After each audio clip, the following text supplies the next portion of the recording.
Donc, cet événement qui se tient dans les locaux de la prestigieuse université Cheikh Anta Diop de Dakar revêt une importance particulière, car il rassemble des esprits éclairés, des leaders d'opinion, des universitaires, des experts et des acteurs clés dans le domaine de la finance islamique et du développement. La zakat, en tant que pilier fondamental de l'islam, offre une opportunité exceptionnelle pour relever les défis de la pauvreté, mais aussi de l'inégalité dans nos pays.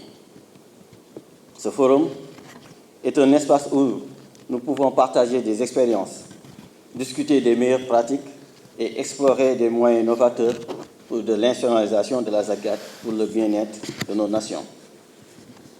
L'institutionnalisation de la zakat ne se limite pas à une question religieuse.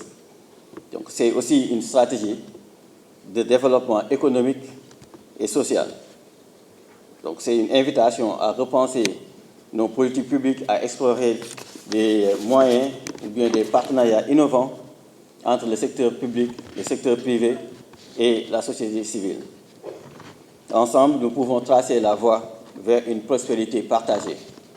Ensemble, nous pouvons faire avancer la cause de la zakat dans nos pays et contribuer à un monde plus juste, plus prospère et plus équitable. La zakat, au-delà d'être le troisième pilier de la foi musulmane, est un instrument de la finance sociale islamique qui, de par son fondement, se veut un véritable système de sécurité sociale visant à asseoir les bases d'une société juste, bénéficiant à l'ensemble des citoyens et favorisant la répartition équitable des richesses. La zakat offre des opportunités intéressantes dans le cadre de la lutte contre la pauvreté. C'est ainsi qu'elle permet la réduction de la pauvreté à travers les distributions en espèces et en nature, mais également la réduction des inégalités à ce qu'elle transfère systématiquement la richesse des plus nantis vers les plus démunis. La contribution de la zakat dans les programmes de lutte contre la pauvreté est particulièrement attendue au niveau de l'incidence sur la réduction de la pauvreté et des inégalités. Mesdames et messieurs, au regard des défis institutionnels et organisationnels, ainsi que des enjeux économiques liés à cet instrument de solidarité, il apparaît nécessaire de pousser la réflexion afin de trouver les meilleures méthodes pour une collecte efficace, une distribution efficiente des fonds zakat dans notre pays conformément aux règles édictées par la législation islamique.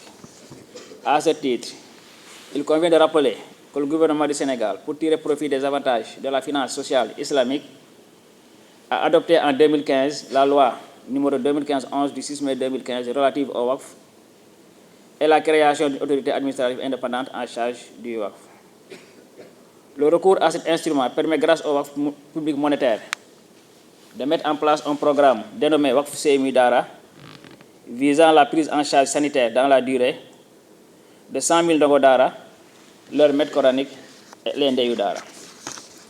En outre, je voudrais porter à votre connaissance que l'État du Sénégal, à travers le ministère des Finances et du Budget, est en train d'élaborer une stratégie nationale de promotion de la finance islamique sur la période 2024-2030. Ce programme qui fait état des lieux pour identifier les problèmes prioritaires et définir une vision, des orientations stratégiques, des objectifs, un plan d'action, ainsi qu'un dispositif de suivi et évaluation en vue de promouvoir la finance islamique au Sénégal.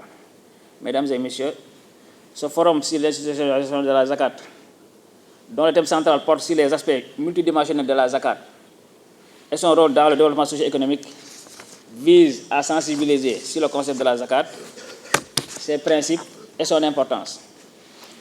Échanger sur les expériences et les meilleures pratiques des pays qui ont déjà institutionnalisé la zakat.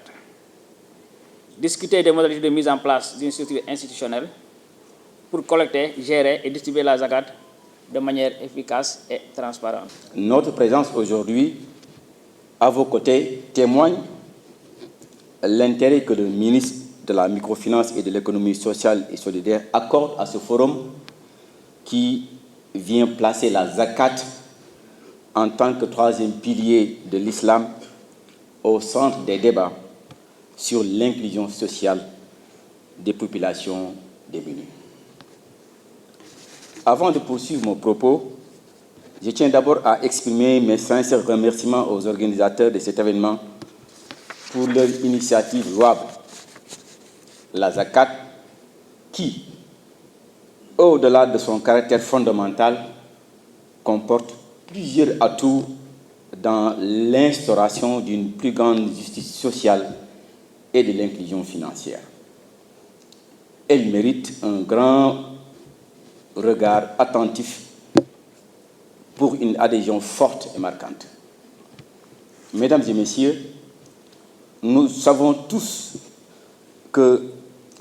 la conviction que la zakat constitue un acte de rapprochement dans cette quête de purification, mais également elle transcende cette forte dose de spiritualité en s'intégrant dans le champ socio-économique où elle apparaît comme, premièrement, un instrument privilégié de lutte contre la pauvreté.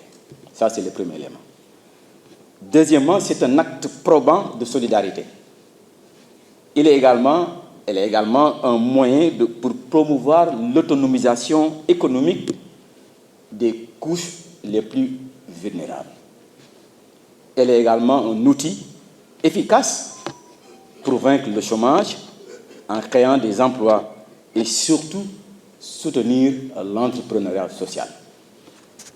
En institutionnalisant la zakat, nous allons alors faire un pas significatif vers la création d'un système plus équitable et résilient,